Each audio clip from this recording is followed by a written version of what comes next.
ನಮಸ್ಕಾರ ವೀಕ್ಷಕರೇ. ಇತ್ತೀಚೆಗೆ ಪಾಕಿಸ್ತಾನ ಮತ್ತು ಭಾರತದ ಗಡಿಯಲ್ಲಿ ಯುದ್ಧದ ಸನ್ನಿವೇಶ ನಿರ್ಮಾಣ ಆಗಿತ್ತು. ಆಗ ಕೆಲವೊಂದು ವಿಚಾರಗಳು ದೊಡ್ಡ ಮಟ್ಟದಲ್ಲಿ ಚರ್ಚೆಯಾಯಿತು. ಅದೇನಪ್ಪಾ ಅಂದ್ರೆ ಬಿಜೆಪಿಯ ಕಾಲಾವಧಿಯಲ್ಲೇ ಅತಿ ಹೆಚ್ಚಿನ ಭಯೋತ್ಪಾದಕ ದಾಳಿಗಳಾಗ್ತಾ ಇದೆ. ಕಾರಣ ಏನಿರಬಹುದು? ಭದ್ರತಾ ವೈಫಲ್ಯನ ಅನ್ನೋದು ಅನೇಕರ ಪ್ರಶ್ನೆಯಾಗಿತ್ತು. ಇಂಥ ವಿಚಾರಗಳೆಲ್ಲ ಚರ್ಚೆಗೆ ಬಂತು. ಹಾಗಾಗಿ ಒಂದು ಸಂಚಿಕೆಯಲ್ಲಿ ಬಿಜೆಪಿ ಕಾಲಾವಧಿಯಲ್ಲಿ ಎಲ್ಲೆಲ್ಲಿ ಭಯೋತ್ಪಾದಕ ದಾಳಿಗಳಾಯಿತು ಅನ್ನೋದ್ರ ಬಗ್ಗೆ ಮಾಹಿತಿಯನ್ನ ನಿಮ್ಮ ಮುಂದೆ ಇಟ್ಟಿದ್ವಿ. ಆದ್ರೆ ಈ ಸಂಚಿಕೆಯಲ್ಲಿ ಬರೀ ಬಿಜೆಪಿ ಅವಧಿಯಲ್ಲಿ ಮಾತ್ರ ಭಯೋತ್ಪಾದಕ ದಾಳಿಗಳಾಗ್ತಾ ಇತ್ತಾ? ಖಂಡಿತ ಅಲ್ಲ. ಕಾಂಗ್ರೆಸ್ ಅವಧಿಯಲ್ಲೂ ಕೂಡ, ಅಂದ್ರೆ ಈ ದೇಶವನ್ನ ಅತಿ ಹೆಚ್ಚು ಆಳಿದ ಕಾಂಗ್ರೆಸ್ ಆಡಳಿತದಲ್ಲೂ ಕೂಡ ಭಾರತ ಹಲವು ಭಯೋತ್ಪಾದಕ ದಾಳಿಗಳಿಗೆ ಸಾಕ್ಷಿಯಾಗಿದೆ. ಹಾಗಾದ್ರೆ ದೇಶದಲ್ಲಿ ಕಾಂಗ್ರೆಸ್ ಅವಧಿಯಲ್ಲಿ ಎಲ್ಲೆಲ್ಲಿ ಭಯೋತ್ಪಾದಕ ದಾಳಿಗಳಾಗಿತ್ತು, ಆಗಿನ ಸನ್ನಿವೇಶ ಹೇಗಿತ್ತು, ಆ ಕುರಿತ ಇಂಚಿಂಚು ಮಾಹಿತಿಯನ್ನ ನಿಮ್ಮ ಮುಂದೆ ಇಡ್ತಾ ಹೋಗ್ತೀನಿ. ಯಾರು ಕೂಡ ತಪ್ಪು ಭಾವಿಸಬೇಡಿ. ದೇಶ ಅಂತ ಬಂದಾಗ ಯಾಕೆ ಆಂತರಿಕ ವಿಚಾರಗಳ ಬಗ್ಗೆ ಚರ್ಚೆ ಮಾಡ್ತೀರಿ, ಪಕ್ಷ ಅಂತ ಮಾತನಾಡ್ತೀರಿ ಅಂತ ಅದೆಲ್ಲವನ್ನ ಹೊರತುಪಡಿಸಿ ದೇಶದಲ್ಲಿ ಆಗಿರುವಂತಹ ಭಯೋತ್ಪಾದಕ ದಾಳಿಗಳ ಬಗ್ಗೆ ಒಂದು ನಮಗೆಲ್ಲ ಮಾಹಿತಿ ಇರಬೇಕು ಅನ್ನೋ ಕಾರಣಕ್ಕೆ ಈ ಸಂಚಿಕೆಯಲ್ಲಿ ಈ ಮಾಹಿತಿಯನ್ನ ನಿಮ್ಮ ಮುಂದೆ ಇಡ್ತಾ ಇದ್ದೀವಿ. ಮಿಸ್ ಮಾಡದೆ ನೋಡಿ.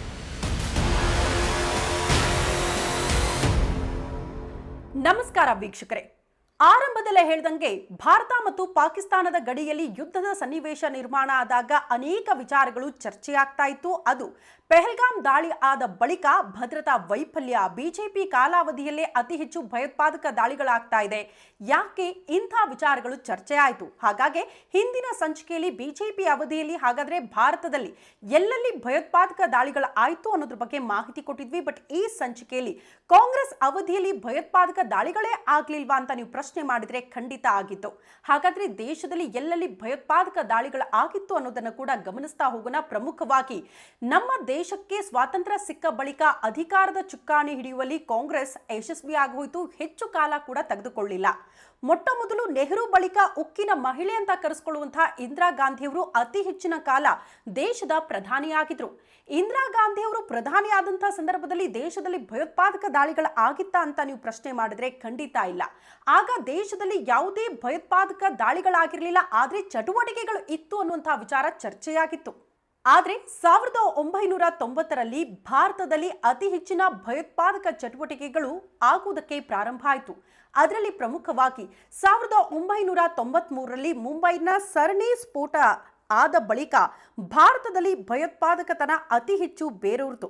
ಹೌದು, ಮಾರ್ಚ್ 12, 1993ರಲ್ಲಿ ಮುಂಬೈನಲ್ಲಿ ಸರಣಿ ಬಾಂಬ್ ಸ್ಫೋಟವಾಗುತ್ತೆ. ಅದರಲ್ಲಿ ಬರೋಬ್ಬರಿ 257 ಜನ ಮೃತಪಟ್ಟಿದ್ದಾರೆ. ಪ್ರಮುಖವಾಗಿ 1400ಕ್ಕೂ ಹೆಚ್ಚು ಜನ ಗಾಯಗೊಂಡಿರ್ತಾರೆ.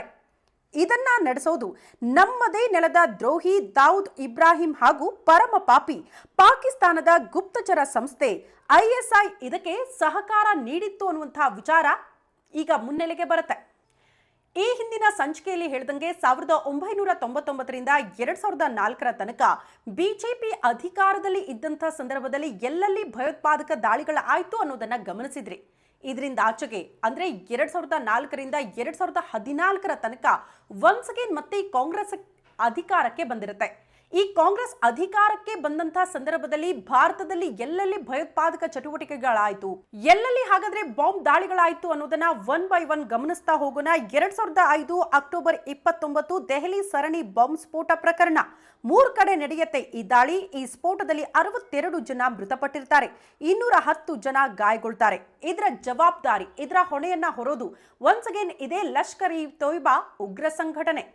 ಅದಾದ ಬಳಿಕ 2006 ಜುಲೈ 11 ಮುಂಬೈ ರೈಲು ಸ್ಫೋಟ. ಸಿಮಿ ಹಾಗೂ ಲಷ್ಕರ್ ಇ ತೊಯ್ಬಾ ನಡೆಸುವ ಈ ಉಗ್ರ ದಾಳಿಯಲ್ಲಿ 209 ಜನ ಸಾವನ್ನಪ್ಪಿದ್ರೆ 700ಕ್ಕೂ ಹೆಚ್ಚು ಜನ ಗಂಭೀರವಾಗಿ ಗಾಯಗೊಳ್ತಾರೆ. 2007 ವಾರಣಾಸಿಯಲ್ಲಿ ಅವಳಿ ಸ್ಫೋಟವಾಗುತ್ತೆ. ಅದರಲ್ಲಿ 28 ಜನ ಮೃತಪಟ್ಟಿದ್ರೆ ಹಲವು ನಾಗರಿಕರು ಗಾಯಗೊಳ್ತಾರೆ.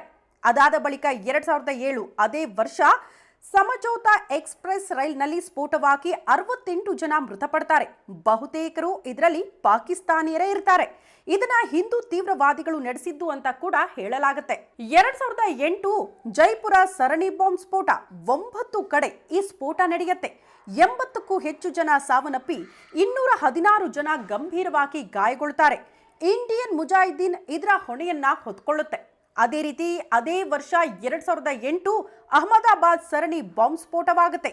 21 ಕಡೆ ಸ್ಫೋಟವಾಗಿ ಸರಿಸುಮಾರು 56 ಜನ ಮೃತಪಟ್ಟಿದ್ರೆ ಅದರಲ್ಲಿ 200ಕ್ಕೂ ಹೆಚ್ಚು ಜನ ಗಂಭೀರವಾಗಿ ಗಾಯಗೊಳ್ತಾರೆ.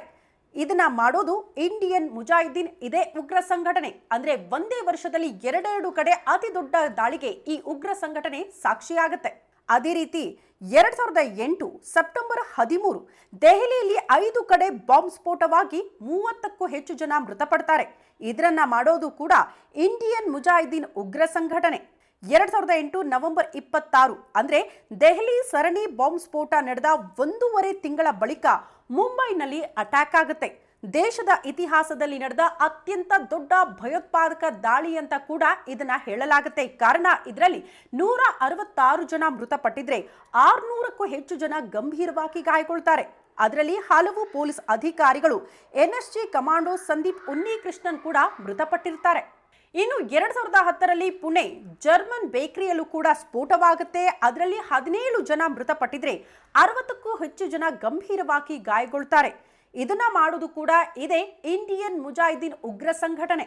ಇದಾದ ಬಳಿಕ 2013ರಲ್ಲೂ ಕೂಡ ಮತ್ತೊಮ್ಮೆ ಅವಳಿ ಸ್ಫೋಟವಾಗುತ್ತೆ. ಅದರಲ್ಲೂ ಕೂಡ ಹೈದರಾಬಾದಲ್ಲಿ ಈ ಅವಳಿ ಸ್ಫೋಟವಾಗಿದ್ದು 13 ಜನ ಮೃತಪಟ್ಟಿರ್ತಾರೆ. ಅದರಲ್ಲಿ 60ಕ್ಕೂ ಹೆಚ್ಚು ಜನ ಗಂಭೀರವಾಗಿ ಗಾಯಗೊಳ್ತಾರೆ. ಇದಿಷ್ಟು ಕಾಂಗ್ರೆಸ್ನ ಆಡಳಿತಾವಧಿಯಲ್ಲಿ ಆಗಿರುವಂತಹ ಭಯೋತ್ಪಾದಕ ದಾಳಿಗಳ ವಿಚಾರ. ಆದರೆ ಇಲ್ಲಿ ಒಂದು ಅಂಶವನ್ನ ಗಮನಿಸಿ, ಇಷ್ಟೊತ್ತು 1 by 1 ಎಲ್ಲೆಲ್ಲಿ ದಾಳಿ ಆಯಿತು ಅನ್ನೋದನ್ನ ಗಮನಿಸಿದ್ರಲ್ಲ, ಇಲ್ಲೆಲ್ಲ ದಾಳಿ ಆದಾಗಲೂ ಕೂಡ ಟಾರ್ಗೆಟ್ ಆಗಿದ್ದು ನಮ್ಮ ನಾಗರಿಕರನ್ನ ಟಾರ್ಗೆಟ್ ಮಾಡಿಕೊಂಡು ಉಗ್ರರು ದಾಳಿ ಮಾಡಿದ್ರು. ಇಲ್ಲೆಲ್ಲ ಕೂಡ ಅಂಥದ್ದೇ ದಾಳಿಗಳಾಗಿದೆ. ಆದರೆ ಈಗ ಬಿಜೆಪಿಯ ಆಡಳಿತಾವಧಿಯಲ್ಲಿ ಆಗ್ತಾ ಇರುವಂತಹ ಭಯೋತ್ಪಾದಕ ದಾಳಿಗಳು ಸೈನಿಕರನ್ನ, ನಮ್ಮ ದೇಶದ ಸೈನಿಕರನ್ನ ಟಾರ್ಗೆಟ್ ಮಾಡಿಕೊಂಡು ದಾಳಿ ಮಾಡ್ತಿದ್ದಾರೆ ಅನ್ನೋದು ವಿಪರ್ಯಾಸದ ಸಂಗತಿ.